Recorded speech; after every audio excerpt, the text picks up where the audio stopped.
Welcome to The Real, episode 16, Count Them Limbs. Now, if you want to see a Pavlov's dog reaction, question an anti-abortionist about, well, Christianity. I tried that the other day, and by the grace of God, I have all my limbs. Phew, them folks is vicious. It's like talking to Jehovah's Witness. The single-minded blinders with which they speak is like downright cultish. To hell with the truth and the Bible, except Jeremiah chapter 1 verse 5 and Psalm chapter 139 verses 13 and 14. To hell with discernment and logic and rational thinking. In short, to hell with you. You guys know that I surfed through my Facebook page to check out the state of Christianity, especially in America. Well, one blessed soul just happened to post in my feed about the horror of abortion. So as not to misquote, here's what was written. I am headed to the Planned Parenthood Gospel Outreach to join Laurie in pleading for the lives of our little preborn neighbors who are scheduled for destruction today. And at that moment, logic, common sense, and the Holy Spirit took over, and I just had to chime in. But what of the consideration for the born children, I asked? Does the Bible single out your preborn neighbors to love more than yourself? Last time I checked, most pre-born neighbors are attached somehow to, like born neighbors, meaning walking around in the flesh women. I tried to start a dialogue with the lady that posted the initial comments, and after several attempts, I was accused of being apostate pro-abortionist with satanic leanings. Sounds like a psychological disorder, right? In short, a baby killer. But I asked another person on the thread, what have I done for you to question my faith? Oh, that's right. I questioned your rationale. And that's the trouble with our single-issue brothers and sisters out there. Woe to you, scribes and Pharisees, if you attempt to get me off message by asking, well, what would Jesus do? Don't you know we got babies to save? But don't those babies grow up to become perhaps one of those mothers who are going to get an abortion? Wouldn't it make more sense to pray for the woman as her soul may be in peril rather than simply praying for the preborn? I'm sorry, but I can't help using the Dr. Evil air quotes for preborn.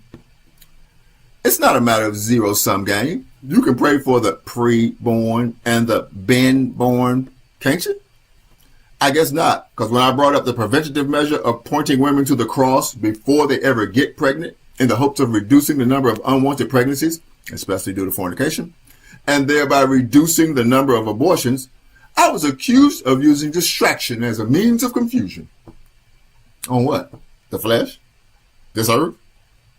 Doesn't 2 Corinthians chapter 5, verse 16 state that from now on, therefore, we regard no one according to the flesh? That means think souls, not people, folks. These quote-unquote Christians, and I use the term for religious affiliation only, are dangerous. They read the same Bible I do, but the jot and tittle stuff done been removed. Aren't we supposed to be giving the whole counsel of God, as it states in Acts chapter 20, verse 27?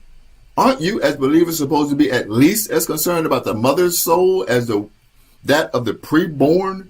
The preborn that died is with Christ, while that sinning hussy is still walking the earth.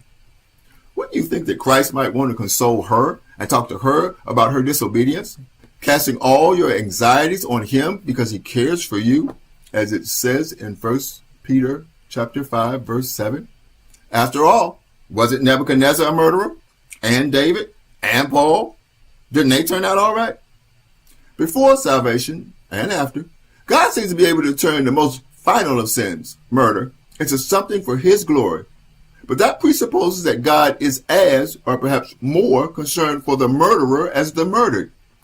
So when I asked about the murdered babies, it was mentioned that way in order to bring equal attention to the murdering mother. Oh, but that's right. It's about the outward appearance of righteousness. Let me say this one more time. All y'all folk who want people to act right without being right want a culture of Matthew chapter 23, verse 27. Woe to you, scribes and Pharisees, hypocrites, for you are like whitewashed tombs, which outwardly appear beautiful, but within are full of dead men's bones and all uncleanness. That mother may be headed to hell, But she gonna have that baby till then, yeah? You know what I'm saying? Why not preach to forgo all sin, not just the ones we don't commit? You know, stop cherry picking sins, shall we? Bottom line, ladies and gents, I wouldn't bet the house on you getting through to the single issue, picket carrying, spit spewing, damn you to hell, but the babies, God's gonna punish you, read Jeremiah 1 and Psalm 139 and nothing else, crowd. Or at least count all your limbs after you're through. I know, it's unwanted, it's uncomfortable, it's inconvenient, it's real. Welcome to the real. Until next time, ever forward.